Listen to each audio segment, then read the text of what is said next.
Yeah, thank you so much, Sabi and Ethan, for the invitation to speak today. Thank you to my fellow presenters for wonderful presentations so far. Thank you to the Royal Collective community for organizing this event. And of course, thank you all in the audience for sticking around after lunch. So the title of my talk today is Aestheticizing and Racializing Nativeness, Non-Nativeness in English. And I'm going to read my remarks today just to make the interpreters' lives a little bit easier because I tend to ramble incoherently a lot of the times when I don't stick to a script. So I'm going to read my remarks to be organized. So let's start. And I'm assuming my audio is okay for everyone.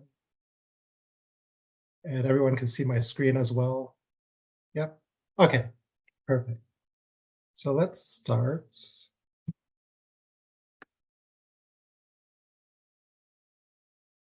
Okay, so before we begin, let me just do a shameless plug. So this presentation is actually based on a chapter that I wrote for an edited volume entitled Language Teacher Identity, Confronting Ideologies of Language, Race, and Ethnicity. So the title, so the chapter that I have in that volume is entitled The Racial, Linguistic Enregistrement and the Aestheticization of ELT Labor. So if you find the topic of my talk today interesting, I encourage you to ask your library to order a copy of the volume. They have a great set of chapters on similar themes that we are covering today.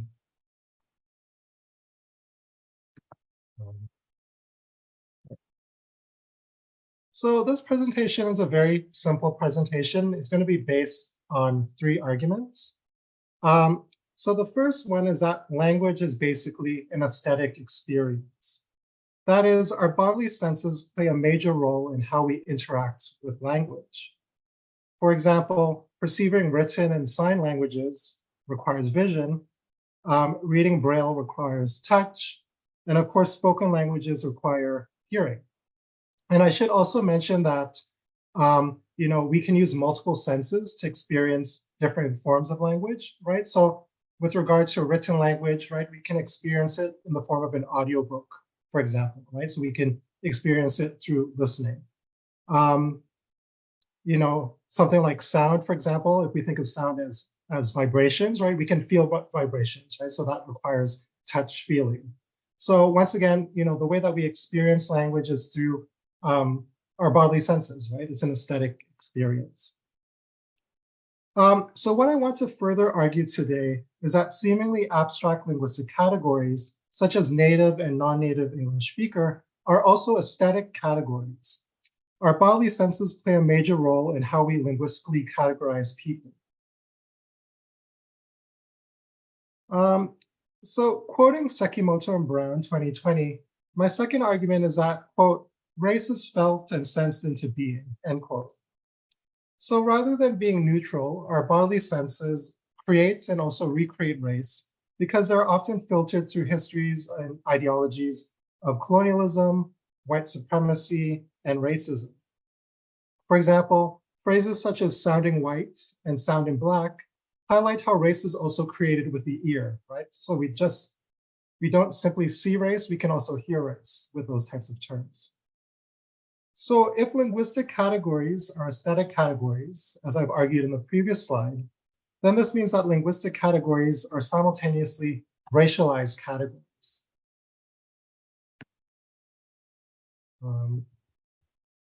Yeah, my mouse doesn't want to cooperate today. Okay. So my final argument is that the aestheticization and racialization of linguistic categories carry social and material consequences. So in today's presentation, I will elaborate on this point through a specific exploration of the racialization of nativeness and non-nativeness in English as it relates to work and employment in the context of English language teaching, henceforth known as ELT.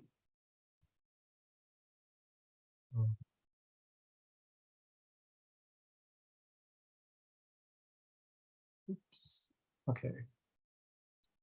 So let me just give you a quick overview of what I hope to accomplish in this presentation today.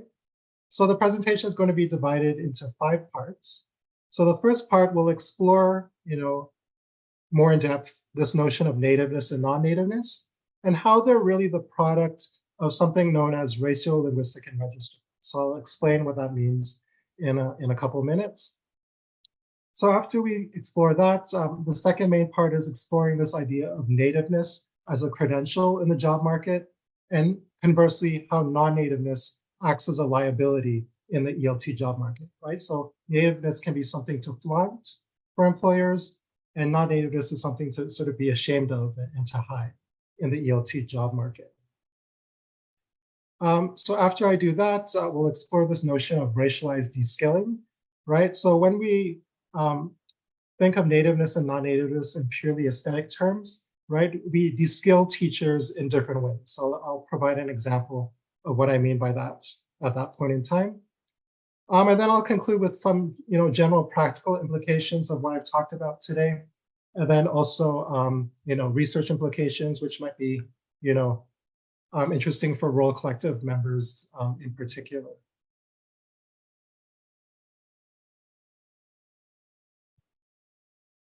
Okay. So let's start off with exploring nativeness and non-nativeness as a product of racial, linguistic, and registrement. So this concept of racial, linguistic, and registrement comes from the joint and individual work of Jonathan Rosa and Nelson Flores, who define it as a process, quote, whereby linguistic and racial forms are jointly constructed as sets and rendered mutually recognizable as named languages or varieties of languages and racial categories. So another way to understand this fairly wordy definition is through the idea of how people come to, quote, look like languages, right? And this particularly comes from the work of Jonathan Rosa in his book.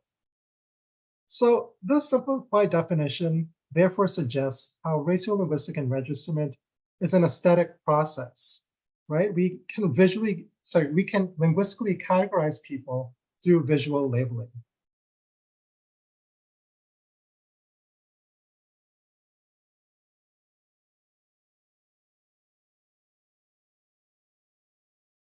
Okay.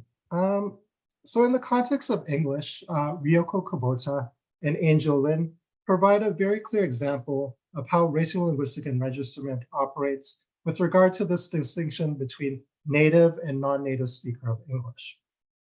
So in our collective imagination, when we think about a native English speaker, we think of somebody who speaks English in a so-called standard manner. We also racialize this person as white. Conversely, when we collectively imagine a non-native speaker of English, we imagine a person who allegedly speaks English in a non-standard manner, and we racialize them as non-whites, right? So this is a very, simplistic, understanding of who can be a native or non-native speaker. So it's important to emphasize that this connection between nativeness and English and embodied whiteness, and conversely, nativeness and non-whiteness, did not happen in a vacuum, right? So it's really the result of histories and present-day systems of colonialism, settler colonialism. It's also about capitalism, which has created an ELT industry, which promotes singular manners of communication. For example, there are many other, socio-political forces that make us adopt this racial, linguistic, and registrement of native versus non-native.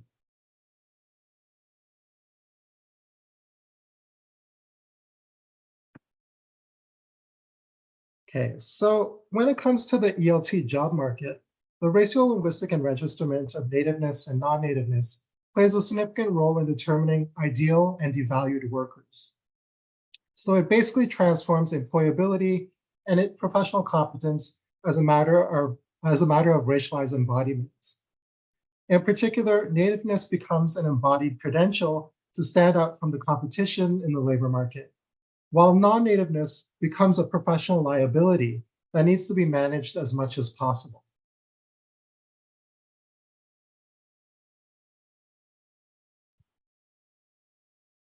Okay. So as you can already guess, racial, linguistic, and registrement negatively impacts racially minoritized English language teachers.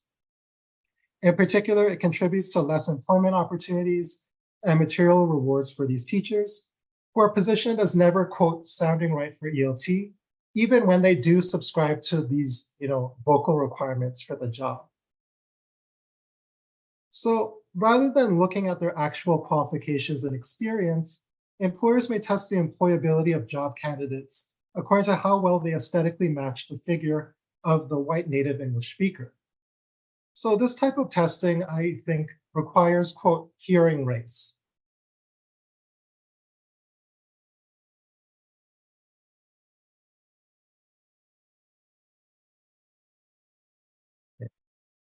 Um, so to exemplify this hearing of race, I want to share this story from a teacher named Josh, of course, a pseudonym, who appeared in a study that I did about the employment discrimination experienced by racially minoritized teachers in the ELT job market in Toronto.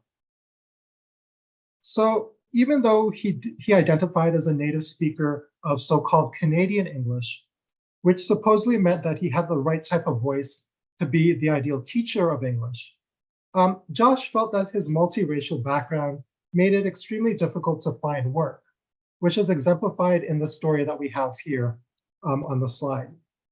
So let me just read it for you, actually, and then I'll comment on it. So Josh said the following. The employer asked, "Where did you do your studies?" And I replied, "Here in Toronto." She asked, "And anywhere else?" I replied, "No." She then asked, "What language do you speak at home?" And I said, "At home, I speak English." She then asked, "And your parents?" "They speak about 5, 6, or 7 different languages all mixed up," I replied. "But I can't speak those languages. I can only speak English." And after that, she went, "But when you communicate with them, how does that work?" I said, "They have jobs in Canada. They understand English perfectly." And then she said, "Okay, but we're really looking for a native speaker." And I said, "That's fine because I am a native speaker." Just as I said that, a white woman came out with a Scottish accent, and I thought, gee, she's not a native speaker because her first language may be Gaelic or Scots, and she's working here. So I didn't know what to take from it, but they never called me back. Okay, so there's, a lot to say about this story. But basically, although Josh had the right vocal aesthetic, the employer tried to discursively position him as, quote, non-native sounding on account of his family background, right? Coming from this multilingual family. So why did this happen? So according to Josh, it was because he did not have the right physical aesthetic, which was supported by him seeing the white Scottish woman at the school. So while this woman might not exactly, let me rephrase that. While this woman might not have exactly sounded right for work at the school, her embodied whiteness possibly allowed the employer to hear past her voice, right? So she looked like an native English speaker, so that made her more employable than Josh.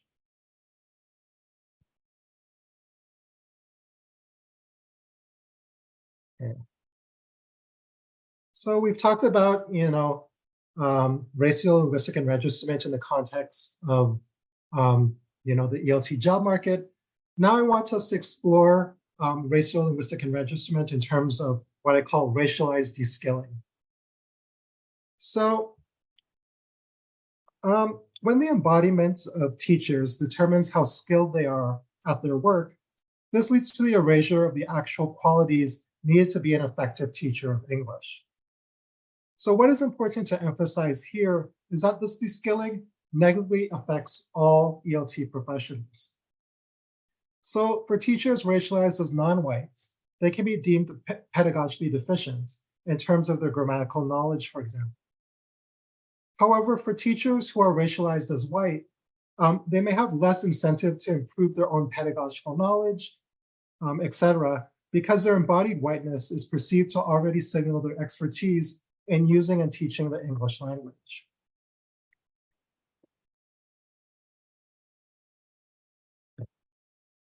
So to showcase these points, I'm going to share another story from a teacher named Maria, who appeared in another study I did on the everyday interactions between racially minoritized teachers and their students in the context of private language schools in Toronto, Canada.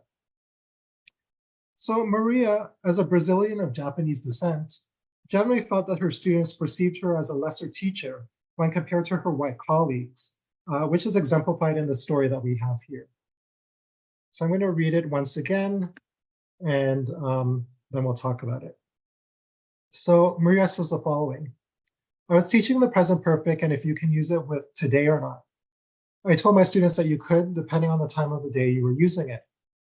One student actually checked with another teacher, who's actually a non-native teacher as well.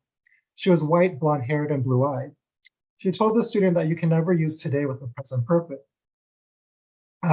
So the student actually went further and searched it, and he came back to me like 2 days later and said, you know what, you were right. It was actually quite interesting. Okay, so a lot to say about this story, but I'll limit my comments to a few points. Yeah, so basically, even though Maria and her colleague identified as non-native English speakers, the latter's aesthetic qualities made her a better grammar expert than the former.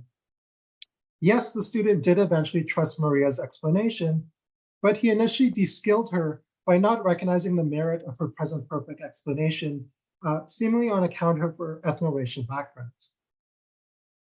But it's important to remember that the student also de-skilled Maria's colleague by insinuating that grammatical knowledge is simply embodied and not something that is developed through study and training.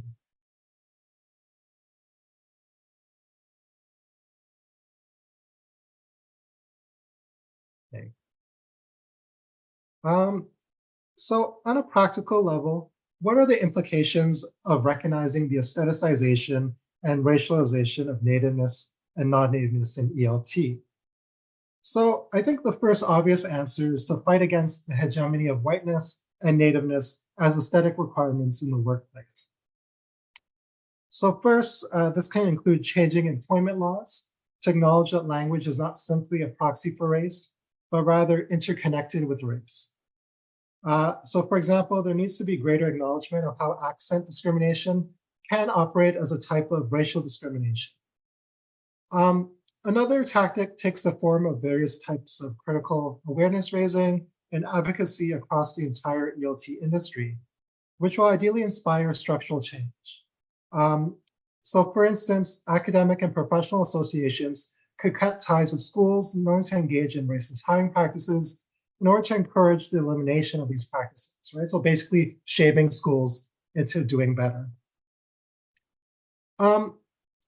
But remembering that race is also a sensory construction, I want us to really consider another quote from Sekimoto and Brown, who talk about anti-racism and anti-racist education. So they say the following, quote, anti-racist efforts risk greater backlash and resistance if anti-racist education suppresses rather than recognizes and acknowledges our racist gut reactions and racialized bodily habits and impulses. So in the context of this presentation, this quote should remind us that we cannot purely intellectualize constructs like race, nativeness, non-nativeness, and so on, right? We can't sort of keep them as abstract concepts. We have to really recognize how we perpetuate their ideological and material power through our bodily senses, right? So we shouldn't shy away from how we react racially to people. We have to sort of dig deep and really interrogate how our bodily senses sort of trick us into acting in certain ways.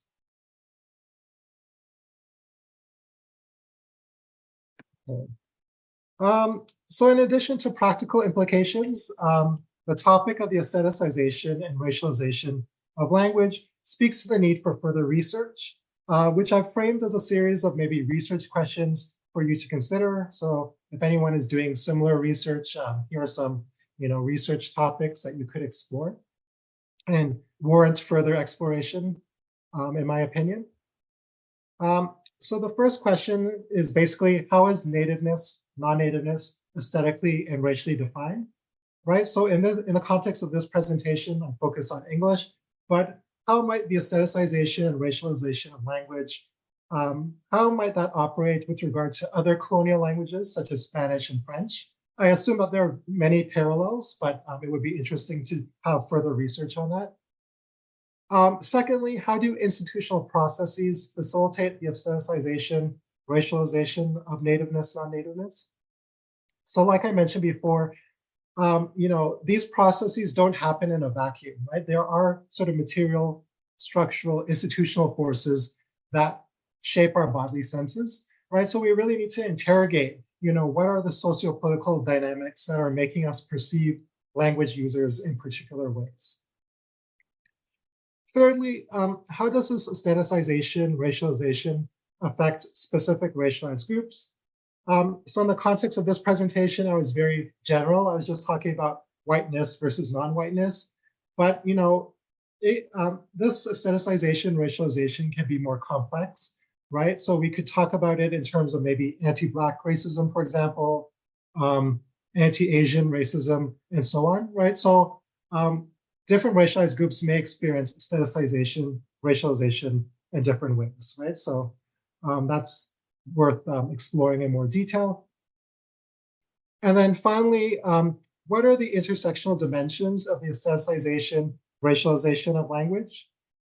So obviously, in terms of my own research interests, I center race and racism a lot in my work, but that isn't to say that race operates independently of, say, gender, class, disability, sexuality, nationality, immigration status, and so on, right? So I think there are more complex research questions and studies to pursue, right? Because our bodily senses perceive people in their entirety, right? So we're not just only perceiving race, right? We're perceiving all of a person, right? And their relationship to us, right? Socially.